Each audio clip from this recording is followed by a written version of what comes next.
Hello mga kababayan.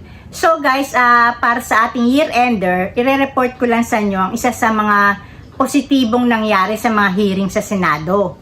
Sa ngayon guys, na-deny ang petition for bail ni Mayor Alice Guo, no, na hindi na mayor ngayon, no, para sa kanyang qualified human trafficking. So guys, sa mga hearing sa Senado, napatunayan naman na si Mayor Alice Guo pala ay si Go Haping na isang pure Chinese. So, kumbaga man, marami siyang kasong kinakaharap. Isa na dito yung false misrepresentation, no, ng kanyang pagkatao. Kasi nga guys, nagdi-disguise siya bilang Pilipino na may eksena pa na yung tatay niya ang pure Chinese, tapos anak siya ng isang katulong, no? Tapos alam naman natin na siya ay pinalaki sa farm, always pinalaki sa farm, no? Tapos doon na rin nag-schooling, tapos meron siyang si teacher, kung di ako nagkakamali, Rubilin. So dito napatunayan nga na hindi siya qualified maging government official. So kumbaga man, natanggal siya sa pagka-mayor, tapos ngayon nakakulong siya. Kasi guys, yung Pogo, nag-originate, natuklasan dyan sa Bamban Tarlac, lumawig ng lumawig yung investigasyon. Napatunayan na ang dami pala dyan napaparusahan na mga nagtatrabaho din dyan, mga foreigners, no? Tapos marami mga torture na nangyayari dyan.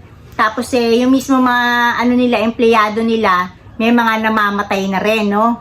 So, kumbaga man, etong Pogo na to, no, mas malaki yung problemang idinudulot sa ating society kesa yung hindi matutumbasan ng mga problema o yung mga dinadala nilang mga violence sa ating bayan kesa doon sa inaakyat nilang pera.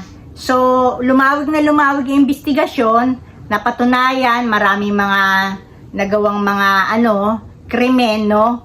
Mostly yung mga ginagawa nilang krimen galing doon sa mga kinikidnap na rin nila ng mga empleyado nila.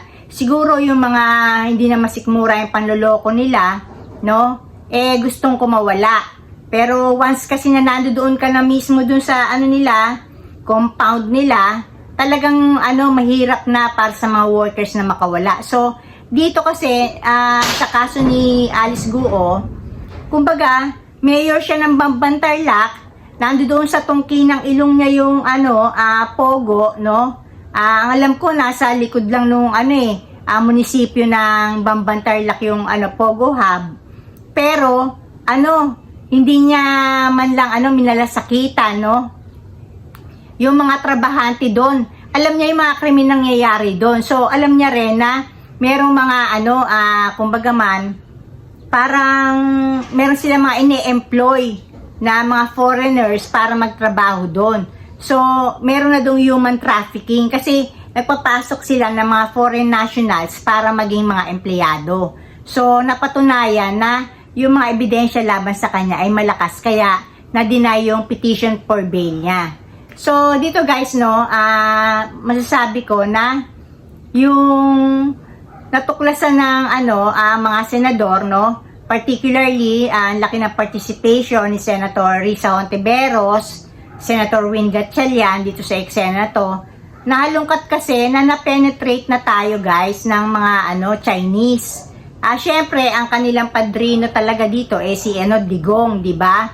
Tapos ang kanilang ninang ay syempre si Sara Duterte, na kahit na ang West Philippine Sea na mga tauhan, no, sa maritime industry natin, no, o sa ating mga navy, no, kahit na halimbawa maputulan ng daliri, kahit ano ang gawin ng mga opisyalis ng China, no say si Sara Duterte kasi nga maka-China si Sara, tandaan nyo ha, ibebenta niya tayo sa China at hindi siya pwedeng magsalita against China kasi yung China ang inaasahan niya na tutulong sa kanya para manalo siyang presidente sa 2028 election. So ang nangyari, merong influx na mga Chinese dito, tapos isa na dun na biruin nyo, kung hindi natuklasan ng mga senador, no, itong si Alice Guo na hindi naman pala talaga Pilipino, kahit man lang half Pilipino sana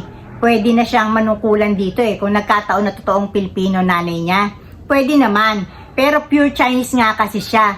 So dito napatunayan na yung mga Chinese, talagang na sila, nag-i-install na sila ng mga spy dito sa bansa natin, Actually, ayan si ang loyalty talaga ni Alice Guo, guys, sa China yan, kasi talaga naman pure Chinese siya. So, kumbaga man, alam naman natin kung lahat naman talaga kasi na, hindi man lahat, kasi wala namang absolute, So, medyo karamihan kasi ng mga government officials natin, mga corrupt.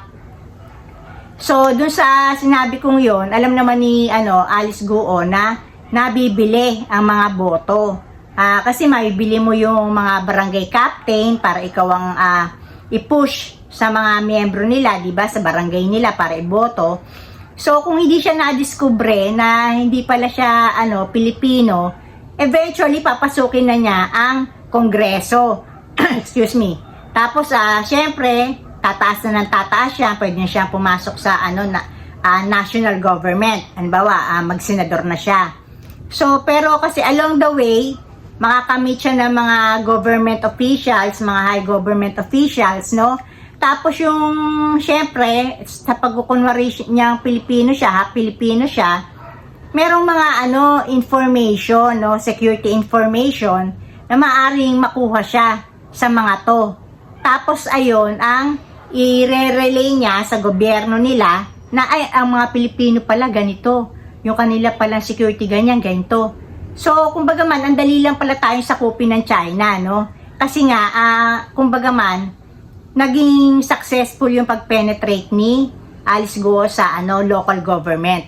Pero, ayun na nga, salamat guys na nagtagumpay yung mga senador, na mahalukay dahil nga sa forensic, fingerprints niya, napatunayan talaga na siya si Gua Haping, tapos yung kanyang, pamilya rin, kakasuhan ng kakasuhan sila kasi nga yung bumibili sila under yung pretense na sila ay Pilipino, bumibili sila ng mga lupain kasi nga bawal na magmay-ari dito yung mga foreign nationals na halimbawa 100% na hindi Pilipino, bawal yun. Pero nga dahil nagkukunwari sila na sila ay Pilipino, under sa mga birth certificates nila, nakabili sila ng mga lupain, lalo na sa Pampanga. So, ayun guys, ang buong pamilya ni Alice Guo o Gua Haping ay, ang alam ko, kakasuhan, ng panloloko.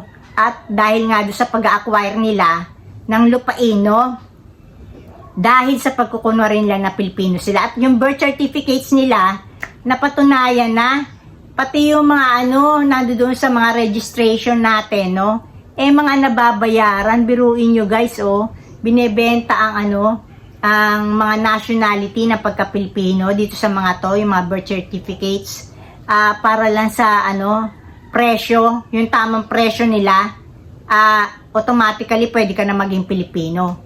So, ayun lang guys, sinasabi ko na isa sa magandang outcome ng mga Senate hearings, excuse me, ay itong pagkakadiskubre na hindi pala Pilipino si Gua Haping at yung pagkakadiskubre sa Pogo na eventually nag-lead sa pagkakasara ng lahat ng Pogo sa bansa. So, ayun lang guys, dito lang ako and blessings everyone. Bye!